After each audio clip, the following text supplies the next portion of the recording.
Hello, नमस्ते बच्चों। Good evening. और आज हम कक्षा 5 8 ग्रेड विषय हिंदी लेकर आए हैं, जिसमें पाठ 11 को डिस्कस करेंगे। पाठ का नाम जैसा कि लिखा है, मरकर भी जो अमर हैं। ठीक है, मरकर भी जो अमर हैं। तो ऐसे स्वतंत्रता सेनानी जो शहीद होने के बाद भी आज उन्हें हम लोग याद करते हैं और उन्हें प्रणाम करते हैं, ऐसे ही महापुरुषों के बारे में हम आज पढ़ेंगे। तो जैसा कि पहला ही प्रश्न लिखा है, बहुविकल्पीय प्रश्न, सही विकल्प छांटकर लिखिए। पहला प्रश्न लिखा है, झांसी के बाद आज़ाद ने छिपने के लिए अपना नया ठिकाना बनाया। तो यहाँ आज़ाद से संबंध है, चंद्रशेखर आज़ाद की बात कही गई है। तो जहाँ पहले वो झांसी में स्वतंत्रता संग्राम के दौरान छिपे रहे, उसके बाद कहाँ रहे, तो ये पूछा गया है। तो ये ऑप्शन है इलाहाबाद, बी ऑप्शन है ओरछा, सी ऑप्शन है वाराणसी और डी ऑप्शन है झाबुआ। तो जैसा कि इसका राइट आंसर क्या होगा, इसका राइट आंसर है झांसी के बाद आज़ाद ओरछा में रहे थे। तो इसका राइट आंसर होगा ऑप्शन नंबर बी। तो हमने यहाँ लिख दिया बी, ओरछा में। ठीक है। अब झाबुआ में क्या हुआ, तो झाबुआ में उनका जन्म हुआ था। जो अब पहले झाबुआ जिला था, अब उसे काट कर अलीराजपुर बना दिया गया है। लेकिन जो उस समय का वर्तमान झाबुआ जिला था, वहाँ पर चंद्रशेखर आज़ाद का जन्म हुआ था। ठीक है। इलाहाबाद के अल्फ्रेड पार्क में उनकी क्या हो गई थी, मतलब मौत हो गई थी, मतलब वे शहीद हो गए थे, वीर गति को प्राप्त हो गए थे। ठीक है। तो ये स्थान है जो चंद्रशेखर आज़ाद से संबंधित हैं। तो इसका राइट आंसर लेकिन बी होगा। ठीक है। तो आप इसको लिख लीजिए। आगे चलते हैं प्रश्न क्रमांक 2 की ओर। प्रश्न क्रमांक 2 लिखा है, राजा भाऊ महाकाल को किस राष्ट्रीय दिवस के दिन वीर गति प्राप्त हुई थी। एक स्वतंत्रता सेनानी राजा भाऊ महाकाल भी हैं, जिन्हें को 15 अगस्त 1955 को वीर गति प्राप्त हुई थी, मतलब वो शहीद हुए थे। तो इसका राइट आंसर होगा ऑप्शन नंबर ए, 15 अगस्त। अब और ऑप्शन भी देखते हैं, जैसे कि 2 अक्टूबर। तो 2 अक्टूबर को महात्मा गांधी और लाल बहादुर शास्त्री जी का जन्म होता है। ठीक है, जन्म दिवस होता है। आगे ऑप्शन नंबर सी है जो 26 जनवरी। तो 26 जनवरी को हम गणतंत्र दिवस के रूप में भी मनाते हैं। और जो राजा भाऊ महाकाल जी थे, उनका जन्म दिवस भी 26 जनवरी है। ठीक है, 26 जनवरी 1923 को इनका जन्म हुआ था। तो ये दोनों ही सन देखना एक बार कि जो राष्ट्रीय पर्व है 15 अगस्त और 26 जनवरी, तो संयोग से राजा भाऊ महाकाल का जन्म 26 जनवरी को होता है और उनकी मृत्यु 15 अगस्त के दिन होती है। ठीक है। तो ये दोनों ही फैक्ट आप याद रखेंगे। आपको कमेंट में बताना है कि 12 जनवरी को किसका जन्म दिवस मनाया जाता है। ठीक है। तो आप इसे कमेंट बॉक्स में बताएंगे। ठीक है। तो इसका राइट आंसर होगा ऑप्शन नंबर ए, 15 अगस्त। आगे देखते हैं और प्रश्न क्रमांक 3, यह तो मुझे कंकड़ लगा है, कोई चिंता की बात नहीं है, कथन है।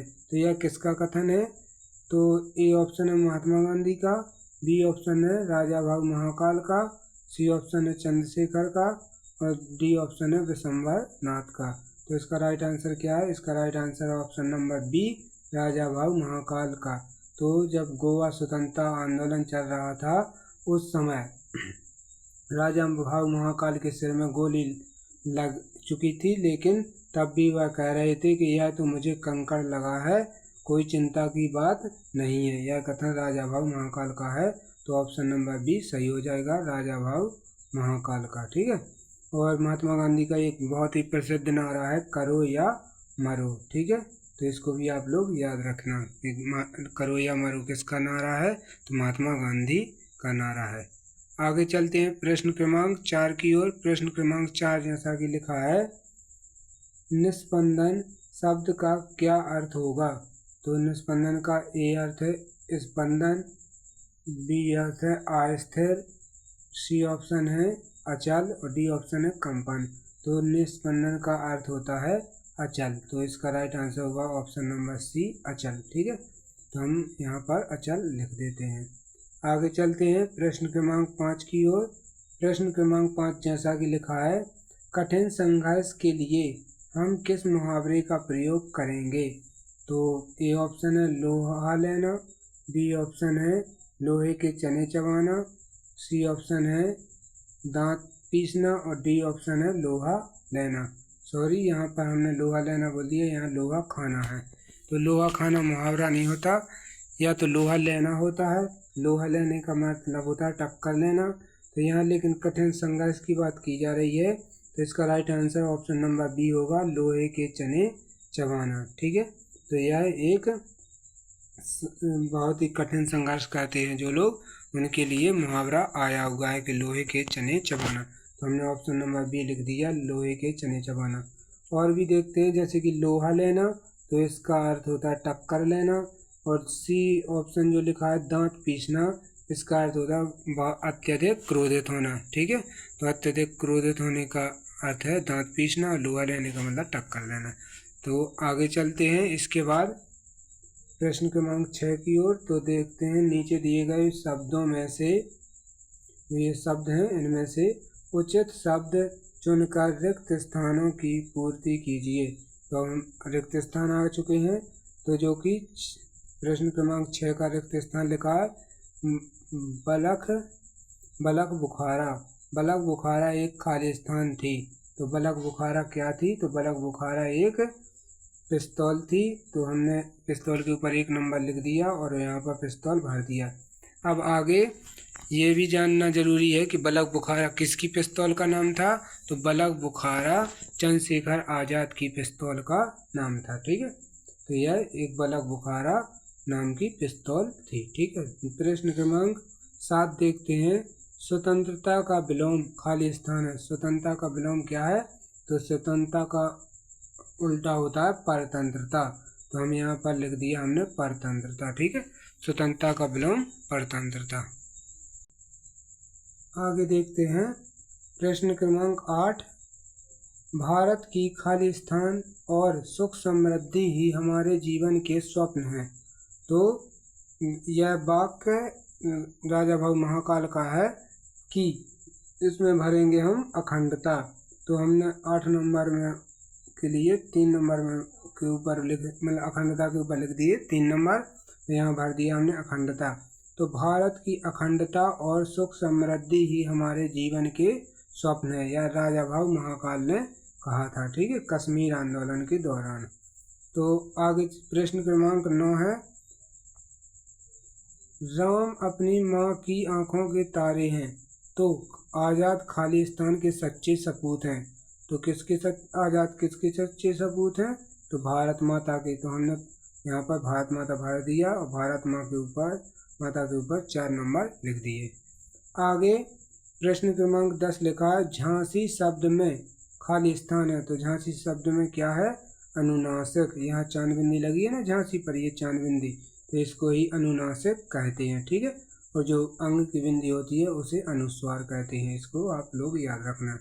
तो हमने पहले में पिस्तौल, दूसरे में परतंत्रता, तीसरे में अखंडता, चौथे में भारत माता और 5वें खाली स्थान में अनुनासिक भर दिए और इनके ऊपर क्रम भी डाल दिए। तो आप यहाँ से इनको लिख सकते हैं। आगे चलते हैं प्रश्न क्रमांक 11 की ओर। अति लघुत्तरीय प्रश्न, एक शब्द या एक वाक्य में उत्तर लिखना है हमें। ठीक है, तो लिखा है, हमारे राष्ट्रीय ध्वज को तिरंगा क्यों कहते हैं। हमारे राष्ट्रीय ध्वज को तिरंगा क्यों कहा जाता है, यह बताना है हमें। तो उत्तर है, हमारे राष्ट्रीय ध्वज में 3 रंग होने के, यहाँ पर ये लाइन नहीं है, तो 3 रंग होने के कारण इसे तिरंगा कहते हैं। तो हमारे राष्ट्रीय ध्वज में या हमारे झंडे में 3 रंग होने के कारण इसे तिरंगा कहते हैं। आगे प्रश्न क्रमांक 12 लिखा है, बलिदानी कौन होते हैं। बलिदानी कौन होते हैं, तो उत्तर है, जो देश या महान लक्ष्य के लिए अपने प्राणों और सुख सुविधाओं का त्याग कर देते हैं उन्हें बलिदानी कहते हैं। बलिदान का मतलब क्या होता है? बलिदान का मतलब होता है कि जो कुछ छोड़ दे, तो जो महान लक्ष्य या देश के लिए अपने प्राणों और सुख सुविधाओं को त्याग देते हैं उन्हें बलिदानी कहते हैं। तो आप इसको लिख लीजिए। आगे चलते हैं प्रश्न क्रमांक 13 की ओर। तो प्रश्न क्रमांक 13 है,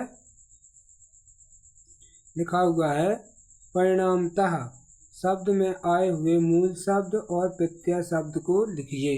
तो मूल परिणामतः में का मूल शब्द है परिणाम, और जो पीछे तहा लगा है या एक प्रत्यय लगा है तो प्रत्यय शब्द है इसमें तहा। तो हमने दोनों को अलग कर दिया, परिणाम को और तहा को। तो आप भी इसको अलग करके लिख सकते हैं।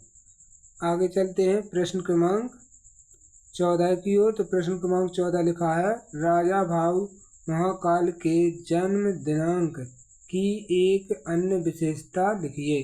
तो हमें यह बताना है कि राजा भाऊ महाकाल का जो जन्म दिनांक है या जन्म दिवस है उस दिन और क्या होता है या क्या मनाते हैं, तो उसकी एक विशेषता बतानी है। तो उत्तर है 26 जनवरी राजा भाऊ महाकाल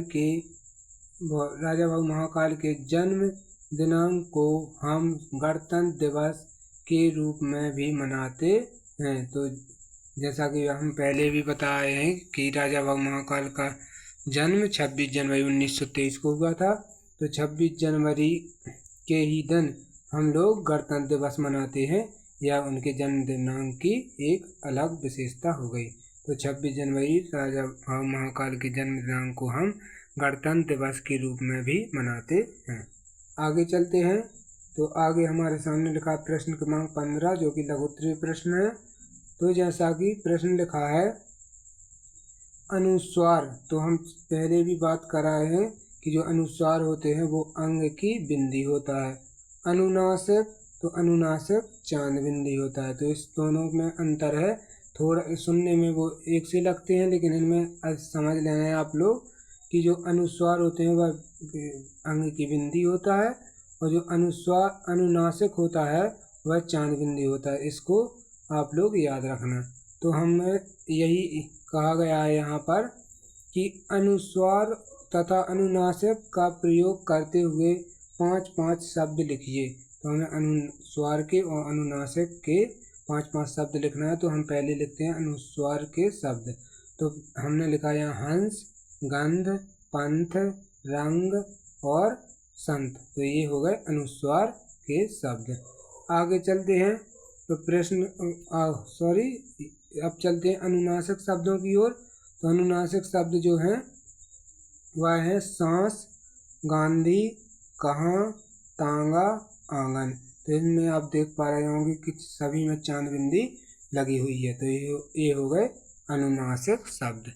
आगे चलते हैं प्रश्न क्रमांक 16 की ओर। तो प्रश्न क्रमांक 16 लिखा है परी और अन उपसर्ग लगाकर 2-2 शब्द तथा ये और ता प्रत्यय लगाकर 2-2 शब्द बनाइए। तो हमें पहले उपसर्ग लगाकर बनानी है, परी उपसर्ग और अन उपसर्ग लगाकर, फिर बाद में ये और ता प्रत्यय लगाकर 2-2 शब्द बनाने हैं। तो हम पहले उपसर्ग लगाकर बनाते हैं, जैसे परी उपसर्ग के हो गए परिक्रमा और परिधान। दूसरा है अनुपसर्ग का, तो अनपढ़ और अनजान, ये अनुपसर्ग के शब्द बन गए।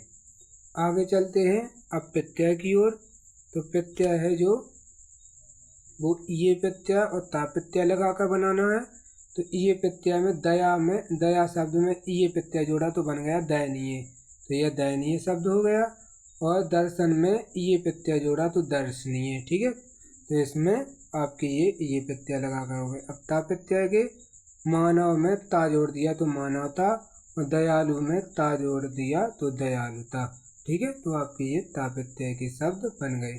तो आप इस प्रकार उपसर्ग लगाकर और प्रत्यय लगाकर इन शब्दों को लिख सकते हैं। ठीक है, आगे चलते हैं प्रश्न क्रमांक 17 की ओर। प्रश्न क्रमांक 17 जैसा कि लिखा हुआ है झांसी में रहते हुए आजाद के जीवन में आई परेशानियों को संक्षेप में लिखिए।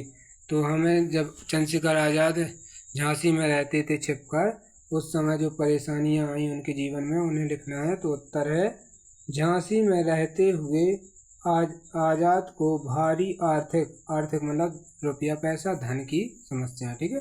तो आर्थिक कठिनाइयों का सामना करना पड़ा।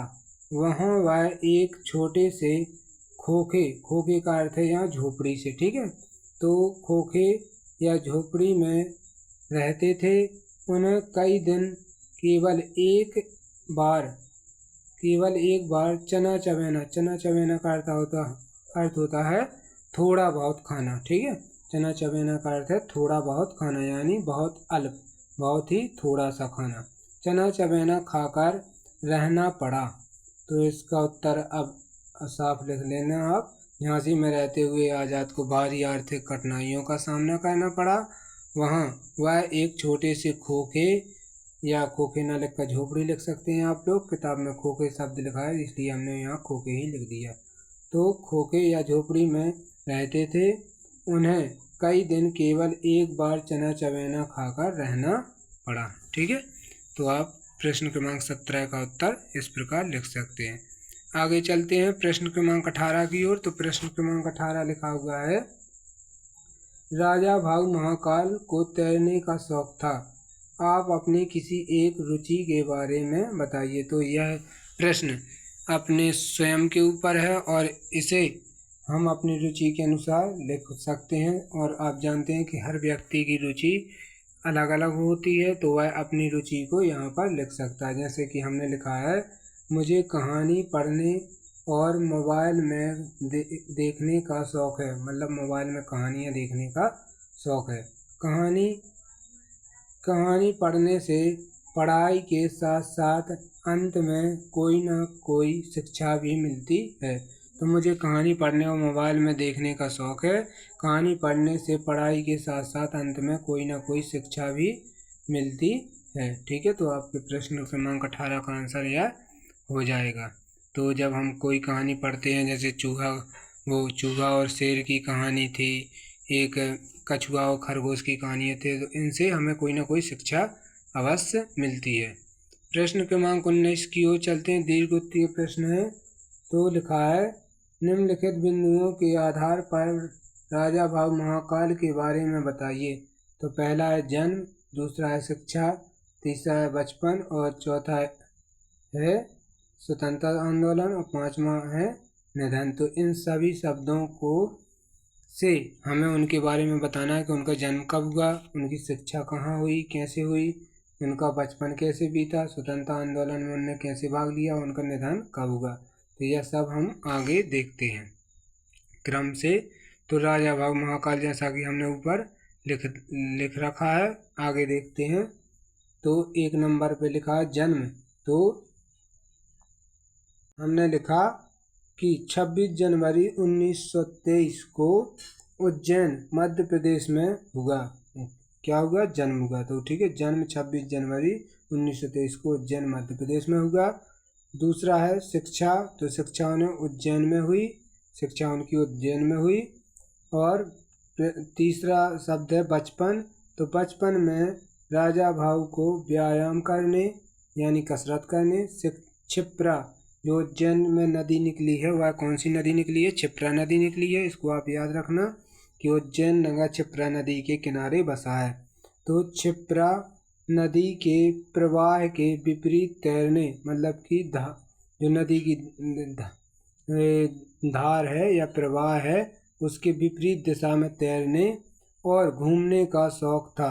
राजा भाऊ को व्यायाम करने, क्षिप्रा नदी के प्रवाह के विपरीत तैरने और घूमने का शौक था। ठीक है, तो ये आपके बचपन का हो गया। आगे चलते हैं स्वतंत्रता आंदोलन।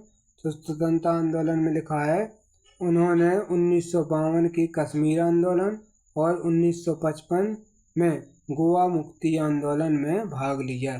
तो जब कश्मीर की आज़ादी का आंदोलन चल रहा था, तो उस समय उन्होंने कश्मीर आंदोलन में, और 1955 में जब गोवा की स्वतंत्रता का आंदोलन चला, तो उन्होंने गोवा मुक्ति आंदोलन में भाग लिया। आगे सावधान निधन, तो उनका निधन कब हुआ? तो उनका निधन 15 अगस्त 1955 को हुआ। तो उनका निधन कब हो गया, यानी उनकी मृत्यु 15 अगस्त 1955 को हुई। आगे चलते हैं प्रश्न क्रमांक 20 की ओर।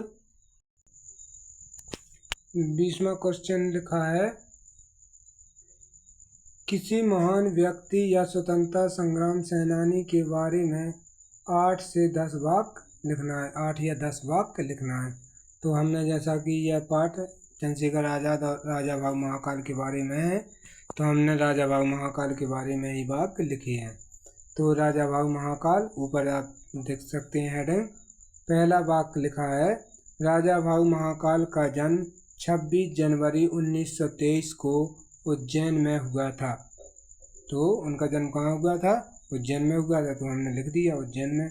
दूसरा वाक्य है, इनकी माता का नाम अन्नपूर्णा देवी था। तो राजा भाऊ महाकाल की माता का नाम अन्नपूर्णा देवी था। तीसरा है, इनके पिता का नाम बलवंत भट्ट महाकाल था। तो महाकाल जो इनका उपनाम है, मतलब महाकाल ये जाति के रूप में लगाते हैं, एक उपाधि के रूप में, क्योंकि इनका परिवार भगवान महाकाल की पूजा करता था। ठीक है, तो इसलिए सभी लोग महाकाल लगाते हैं। तो इनके पिता का नाम बलवंत भट्ट महाकाल था। चौथा वाक्य है, राजा भाऊ की शिक्षा उज्जैन में ही हुई। उन्होंने अपनी प्रारंभिक शिक्षा कहाँ पर पूरी की? उज्जैन में की। आगे देखते हैं।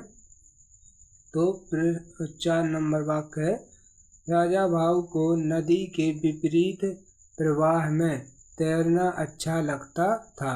तो वो नदी के विपरीत प्रवाह में तैरा करते थे, उन्हें तैरना अच्छा लगता था।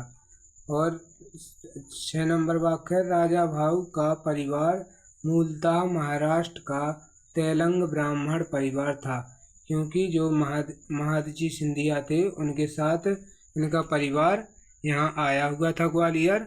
तो जो कहाँ से आए थे? महाराष्ट्र से आए थे। तो वहाँ पर जो तेलंग ब्राह्मण हुआ करते थे वही परिवार यहाँ आया था। ठीक है, तो राजा भाऊ महाकाल का परिवार मूलतः महाराष्ट्र का तेलंग ब्राह्मण परिवार था। 7वां वाक्य है, राजा भाऊ ने 1952 के कश्मीर आंदोलन में भाग लिया। तो कश्मीर की आज़ादी में उन्होंने भाग लिया। 8वां वाक्य है, राजा भाऊ महाकाल गोवा मुक्ति आंदोलन 1955 में चल रहा था।